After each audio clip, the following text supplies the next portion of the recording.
بسم اللہ الرحمن الرحیم۔ محترم ناظرین اکرام، السلام علیکم۔ آج کا جو واقعہ ہم آپ کو سنانے جا رہے ہیں وہ ایک ایسے گاؤں کا واقعہ ہے جہاں پر بہت سے کھجوروں کے درخت تھے اور مٹی سے بنے ہوئے لوگوں کے گھر۔ وہاں کے رہنے والے بہت ہی سادہ اور ایک دوسرے سے مخلص تھے۔ اسی گاؤں میں اظہر اور شوبان نامی دو دوست رہتے تھے۔ ان کی دوستی پورے گاؤں میں مشہور تھی اور لوگ ان کے تعلق کو ایک مثال کے طور پر پیش کرتے تھے۔ ان کے گھر قریب ہونے کے ساتھ ساتھ ان کے دل بھی ایک دوسرے کے لیے محبت سے لبریز تھے۔ اظہر کے گھر میں اس کی بیوی اور 3 بچے رہتے تھے اور وہ ایک محنتی مزدور تھا جو رات دن محنت کر کے اپنی روزی کماتا تھا۔ دوسری طرف شوبان کی ایک بیوی اور 2 بچے تھے، مگر اس کا کوئی مستقل ذریعہ معاش نہ تھا۔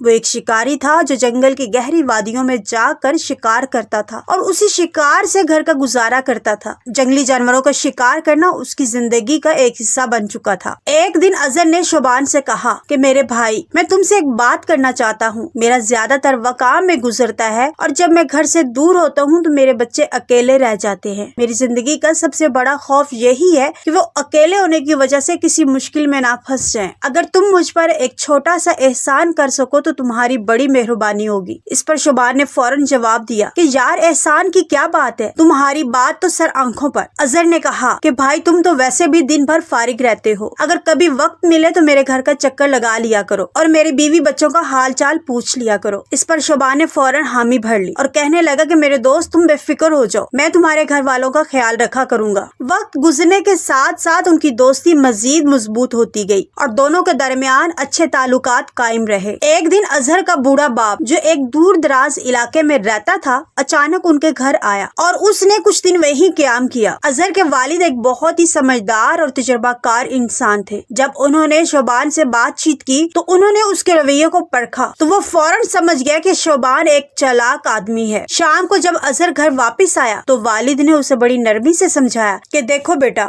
شوبان ایک دوست کے طور پر تو ٹھیک ہو سکتا ہے لیکن گھر کی ذمہ داریاں اسے دینا دانش مندی نہیں۔ وہ مجھے اچھا آدمی نہیں لگتا، اس سے تعلق صرف دوستی تک ہی محدود رکھو۔ اظہر کو اپنے والد کی یہ بات بہت بری لگی مگر خاموش رہا۔ اگلے ہی دن والد نے دوبارہ سختی سے کہا، شوبان کے ساتھ زیادہ وقت مت گزارو اور نہ ہی اس کے ساتھ گھومنے جایا کرو اور نہ ہی اپنی عدم موجودگی میں اسے گھر آنے دیا کرو، وہ بھروسے کے قابل نہیں ہے۔ اظہر نے والد کی بات کو ایک کان سے سنا اور دوسرے کان سے نکال دیا۔ اس نے سوچا کہ شاید اس کا باپ شوبان سے حسد کرنے لگا ہے اور اسی گمان میں آ کر اس نے والد کی نصیحت کو نظر انداز کر دیا۔ کچھ دن کے بعد اظہر کا والد اپنے گاؤں واپس چلا گیا اور زندگی پھر معمول کے مطابق چلنے لگی۔ ایک دن جب اظہر اپنے کام پر گیا ہوا تھا، شوبان موقع پا کر اس کے گھر گیا۔ اس نے اظہر کی بیوی سے غیر اخلاقی بات چھیڑ دی اور اپنے ناپاک ارادوں کے لیے پیسوں کی پیشکش کی۔ اظہر کی بیوی جو ایک سمجھدار اور باعزت خاتون تھی، اس نے سختی سے منع کر دیا مگر شوبان جو کہ اپنے گندے ارادوں پر اڑ چکا تھا، شوبان اسے دھمکی دینے لگا اور کہنے لگا کہ اگر تم میری بات نہیں مانو گی تو میں اظہر سے جھوٹ بول دوں گا کہ تم نے مجھ سے تعلقات بنانے کی کوشش کی ہے۔ اب وہ بیچاری عورت بدنامی کے ڈر سے خوف زدہ ہو گئی۔ اسی خوف اور کم عقلی کے باعث وہ شوبان کے دباؤ میں آ گئی اور ناپاک تعلقات کا سلسلہ شروع ہو گیا۔ یہ تعلق اب ایک دن کی بات نہیں رہی تھی بلکہ روز کا معمول بن چکا تھا۔ وقت گزرتا رہا اور اظہر بے خبر اپنی روزمرہ زندگی میں مصروف رہا۔ اظہر کی بیوی دل سے نادم تھی مگر اپنے گناہوں کی وجہ سے اس میں ہمت نہ ہوئی کہ وہ اپنے شوہر کو حقیقت بتا سکے۔ اب پھر ایک دن اظہر کے والد اور والدہ اچانک ان کے گھر آ پہنچے۔ انہوں نے گھر میں ایک ایسا منظر دیکھا جو ان کے دل پر بجلی بن کر گرا۔ شوبان اور اظہر کی بیوی کو ایک ساتھ دیکھ کر وہ حیران و پریشان ہو گئے۔ اظہر کے والد کا غصے سے برا حال تھا۔ انہوں نے شوبان کو پکڑ کر بے تحاشا مارا اور اظہر کی بیوی کو بھی سخت سنائی۔ یہ لمحہ اظہر کے والدین کے لیے ناقابل برداشت تھا۔ ان کی نظروں کے سامنے سب کچھ دھندلا ہو گیا۔ جب اظہر شام کو گھر واپس آیا تو والد نے اسے زوردار تھپڑ رسید کیا اور غصے سے کہا کہ یہ سب تمہاری غفلت کا نتیجہ ہے۔ میں نے تمہیں پہلے ہی خبردار کیا تھا کہ شوبان قابل بھروسہ نہیں، مگر تم نے میری بات کو نظر انداز کر دیا اور اس کا یہ انجام دیکھ لو۔ اب یہ سب سن کر اظہر پر قیامت گزر گئی۔ وہ بہت شرمندہ اور حیران کھڑا تھا۔ اس کا غصہ شوبان اور اپنی بیوی پر تھا۔ اظہر کا دل بہت ٹوٹ چکا تھا۔ وہ ایک سچا اور نیک انسان تھا۔ سب کچھ سن کر وہ زمین پر بیٹھ گیا اور زارو کتار رونے لگا۔ اس کے آنسوؤں میں دکھ اور بے بسی کا طوفان تھا۔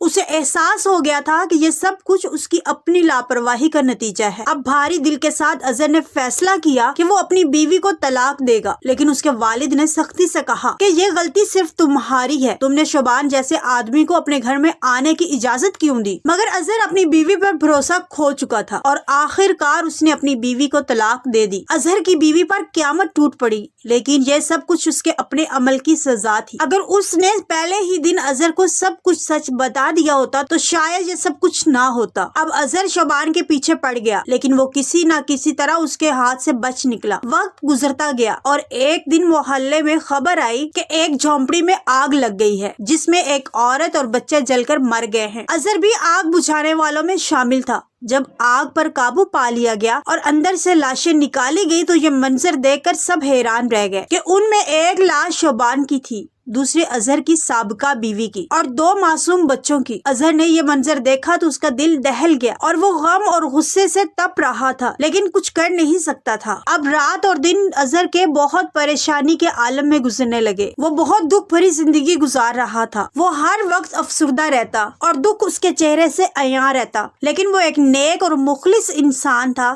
اس لیے اللہ تعالیٰ نے اسے اس کی سچائی اور صبر کا انعام دیا۔ ہوا کچھ اس طرح سے تھا کہ اظہر ہر وقت جو پریشان رہتا تھا، اس کے والدین نے سوچا کیوں نہ ہم اس کی شادی کر دیتے ہیں۔ چنانچہ انہی کے گاؤں میں ایک سلطانہ نامی لڑکی رہتی تھی جو کہ نہایت نیک اور پارسہ تھی۔ وہ انتہا درجے کی خوبصورت تھی۔ چنانچہ اظہر کے والدین نے اپنے بیٹے کی شادی اس سے کر دی۔ اب سلطانہ کو دیکھ کر اظہر کے دل کے زخموں پر مرہم ہونے لگا۔ اب سلطانہ کی خوبصورتی اور اس کی پارسائی نے اظہر کے دل میں جگہ بنا لی۔ اب اظہر کے زخم پھر سے بھرنے لگے اور وہ ایک خوشحال زندگی کی طرف لوٹنے لگا۔ اب وہ آہستہ آہستہ اپنے پرانے غم بھول چکا تھا اور اس نے اپنی زندگی سے سبق سیکھ لیا تھا کہ اب وہ خود اپنے گھر کا زیادہ خیال رکھے گا۔ وہ وقت پر واپس آتا اور دوست کو صرف دوستی تک ہی محدود رکھتا۔ اسے سمجھ آ گئی تھی کہ اس کا دل سچا ہونا اپنی جگہ، لیکن زندگی میں دانشمندی اور ذمہ داری کا ہونا بھی بہت ضروری ہے۔ اب اللہ تعالیٰ نے اس کے صبر اور سچائی کا ایسا انعام دیا کہ اس کی زندگی پہلے سے کئی گنا خوبصورت ہو گئی۔ محترم ناظرین کرام، اس کہانی میں ہمارے لیے بہت سے گہرے سبق موجود ہیں۔ عورت کے لیے ضروری ہے کہ ہر بیوی اپنے شوہر کو ہر معاملے میں باخبر رکھے، چاہے وہ معاملہ کتنا ہی معمولی کیوں نہ لگے۔ وقت پر بات کرنے سے کئی بڑے نقصانات سے بچا جا سکتا ہے۔ ایک سمجھدار شخص کا قول ہے کہ اچھی عورت وہ ہے جو دوسرے مردوں کے لیے سخت اور اپنے شوہر کے لیے موم کی طرح نرم ہو۔ یہی رویہ دنیا اور آخرت میں کامیابی کا ذریعہ ہے۔ اور دوسری طرف یہ کہ ہر مرد کو اپنے گھر کے حالات اور معاملات دوسروں کے سامنے شیئر نہیں کرنا چاہیے، خاص طور پر ان لوگوں کے ساتھ جن پر مکمل بھروسہ نہ ہو۔ حسد ایک ایسا زہر ہے جو نظر نہیں آتا لیکن بہت بڑی تباہی کا باعث بن سکتا ہے۔ کسی بھی مرد کی غیرت اور ذمہ داری یہ تقاضا کرتی ہے کہ وہ اپنی بیوی، ماں، بہن اور بیٹی کے معاملے میں سخت رویہ رکھے اور